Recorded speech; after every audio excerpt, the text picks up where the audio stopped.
Shut this a little. Hi. We're grilling downstairs today. We're grilling downstairs. Oh, yeah, he started, he just said that he was gonna start in the morning. Good morning. This is a. Oh. You want that right? You want to sign in? All right. Well, good morning, everyone. Thank you all for joining us today. This is the January 18th, 2024 meeting of the Kingston Local Development Corporation. We have quorum, and so I'm going to call this meeting to order at 8:09 a.m. First, a couple of items for our business today. It's just approving the treasurer's report. So we're going to start with kind of just a quick update. Sure. Good morning, everybody. Happy New Year. Real quick on the treasury report side, from our loan information, as of 12/31/23, we have 9 loans outstanding with a principal balance of $253,878.34. Currently, we have no delinquent borrowers. So it's a good sign. People are paying on time. Thank everyone for that. Deposit balance information, once again, you're going to see balances are trending upwards due to the KLDC investments, multiple short-term CDs, which was a tremendously good idea. I hope to see us renew those when they come due, and when that gets a little bit closer, Mandy and I will reach out to finance and talk about what the current rates are and find out what our best options are. Due to some various annual expenses, we had a higher than normal expense figure in December. If you look at the treasurer's report, you'll see the expense month to date was a little higher than it has been in prior months. It looks like we had some annual expenses. Utilities hit. We had an IT bill. I assume that's an annual thing we pay, and commercial insurance. So those things come out on an annual basis. So this month looks a little higher than normal. As far as new business goes, we do have an application. We're going to be discussing that again today. Visiting with a new applicant as well. And that is all for the treasurer's report as of today. Great. Next, before we get into our application, I thought we could have a motion to approve the minutes from the last meeting, which was in December. Thank you, Lenny. Do I have a second? Thank you, Sal. All in favor? Aye. Any opposed? As we met last month, we talked a lot about marketing. We haven't done a lot since then on marketing. I think a lot of us have been very busy on working on this loan application, but I will say that, it's my intent to get us back together again to be able to get kind of a request for proposals created, to be able to lay out some of the things that we want to do, so we can get some pricing from, some folks in the community, to see if they can assist us both on our website and kind of pulling everything together to make our loan documents more accessible, and a variety of things. So that's on our to-do list, and hopefully by the next time we meet, we'll have that ready. So that'll be my goal for us. In terms of just other new business, I had an idea, and I wanted to just throw it out there, and just to let it sink in, and we can then talk about it in the future. And some of it is it's related to our business market. So we know that we have one really easily, I think, buildable site right there at the parking lot, and I think 10 to 40 million square feet or whatever we have that on our website. It's like available. We do know that surrounding the rest of the site, there's some sites that are, according to like what we've been approved for, buildable, but not easily buildable, especially for industry, to be able to build these larger buildings that are flat and to be able to have places for these big tractor trailers to turn around. We know we have a lot of slopes and topography issues. And so that other kind of acreage that goes around the kind of community manufacturing solutions building has been kind of not really thought of as easily developable anyway for us. And so I was wondering if at any point we would be willing to consider housing for that part of the site. It would be something that is very different from what the current proposed, approved uses are. And so there would have to be, if we found a willing partner, they'd have to go through a full environmental review process and get all kinds of all new approvals and, but I felt like, maybe it's worth at least investigating, to see if that could be something that we do with kind of that auxiliary site, so we could then end up having kind of like a live-work campus, which would be maybe good for workforce development, because you could have these, jobs on site, and you could also have housing on site, and similar to like what's been proposed at iPark, to be able to kind of bring both together. And I just wanted to kind of read the temperature of the room to see if that's something that folks think is like a crazy idea, something that's a good idea, and we could start to think about what that would look like in terms of further due diligence. But I just wanted to plant the seed. Yeah, Brad. When you mentioned a partner, and when you imagine this idea, would this be a building owned by the development corporation? Or would it be sold to somebody else, operated by somebody else, and it would be an income driver? Yeah. How do you imagine? I the wouldn't setup? see, yeah, I wouldn't see us as landlords. I think that we would, carve out the space and sell it, to a, and let them build and manage and maintain, and we would kind of see some revenue from it, whether we lease the land or we sell the land. I mean, I think that would be, we'd have to figure that out. But I don't see us as being landlords. I think that would maybe pull us too far from our core mission of economic development, but I think it could go hand in hand with trying to develop the rest of the business park. It's probably lower density development too, with single or two family houses, because larger complexes would have the same parking issue. Right. Oh, where, in Midtown, or what do you, The business parks are growing Delaware. why do you say they have a parking issue? Well, like if we were to build like a large single unit development, the way the topography is, you wouldn't be able to just put in another like 100-car parking lot. Yeah. What's left is very sloped, Yeah, so but it- you could do like a townhouse with like a garage underneath, in scattered site development potentially. But yeah, But that might be more reasonable and less effort to be a landlord for that. right. And also, that would be an ultimate. You're just putting money into an asset that brings you more return than loans. Mhm. So it could drive other economic development that way. I enthusiastically support investigating. Yeah, I would too, Yeah, yeah. absolutely.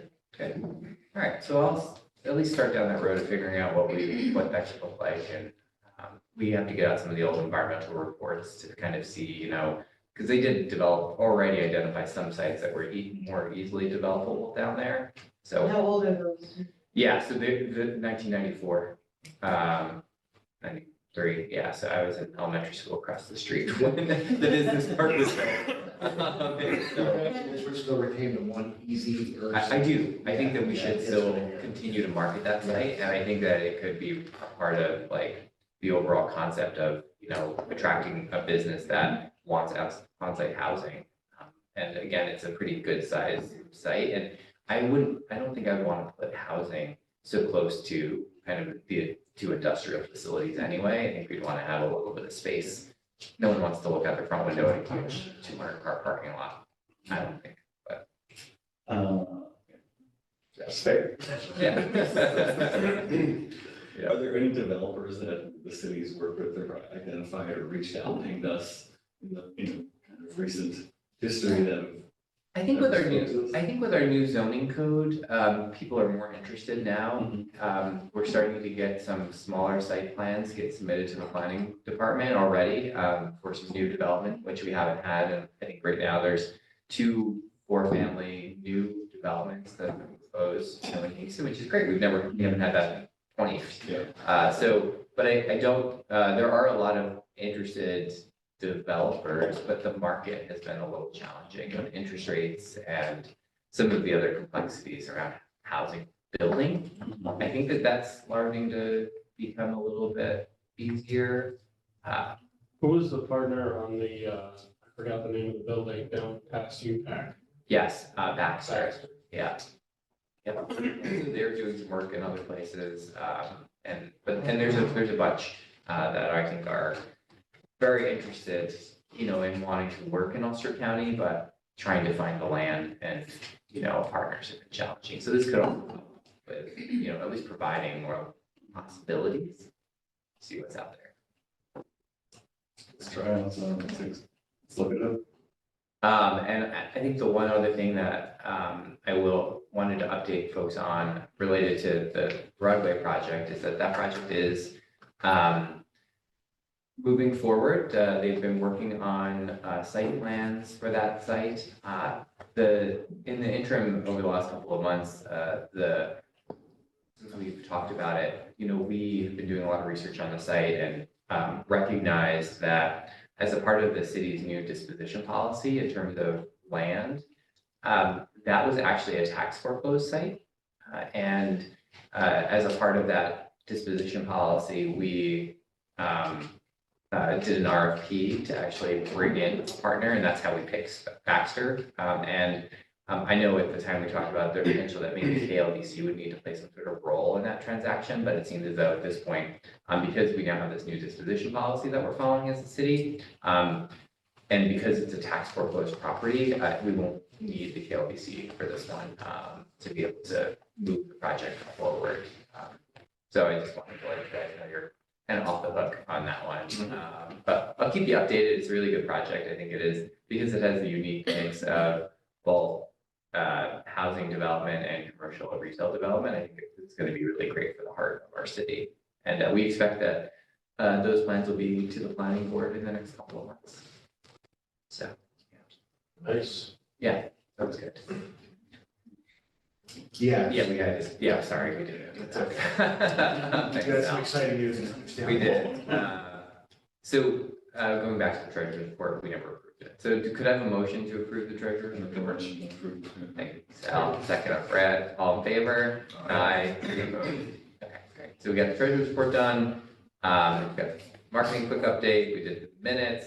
And then the last thing that we have today is to continue review of the application that we received for lending. And so being that we're going to be talking about personal financial details, I'm going to ask that we go into executive session. And so is there a motion to go into executive session to talk about that application? Thank you, Lenny. Do I have a second? Thank you. Hayes, all in favor? Aye. Any opposed? Okay, so we're gonna go. All right, so we're gonna be, we're now out of executive session, so can I have a motion to actually come out of executive session? All right, Tony, Sal, all in favor? Aye. Any opposed? Okay, great, all right, so I think we do have a motion after reviewing the application for Fancy Bagels. And so does someone like to make a motion related to that? I'd like to make a motion, please. Go ahead. All right, so after discussion with Fantasy Bagels, the KLDC board has come up with two possible solutions for our applicant. Solution one would be if the applicant does not want to pursue any other traditional bank financing and wants to leave the application as is. The KLDC is willing to offer a facade loan of up to $20,000 at a interest rate window between 2.5 and 4% at this time. Also, we would be willing to offer one of our microloans up to $7,500, also at an interest rate window of 2.5 to 4%, which would be a total liability of approximately $27,500. That's option one, option A. That's if the applicant is unwilling to do any further traditional bank financing. What we would like to see is to get this applicant to where they need to be, which would require her to revisit some traditional bank financing and to see what she can secure on her own. In turn, if approved, the KLDC would be willing to offer gap financing to match up to $35,000 depending on what she is approved for via traditional bank financing. So we'd be willing to match up to $35,000 to a traditional bank at prime -2. We would also, at that point, still be willing to do the facade loan up to $20,000 at an interest rate window of 2.5 to 4%. And we would still be willing to offer the borrower a microloan up to $7,500 at the same 2.5 to 4% interest rate window at this time. Option 2 requires a little more diligence on her part, but it gets her to the number, the financing number that she is looking for from us. That is my proposals at this time. Second. Thank you, Hayes. All in favor of those proposals? Any opposed?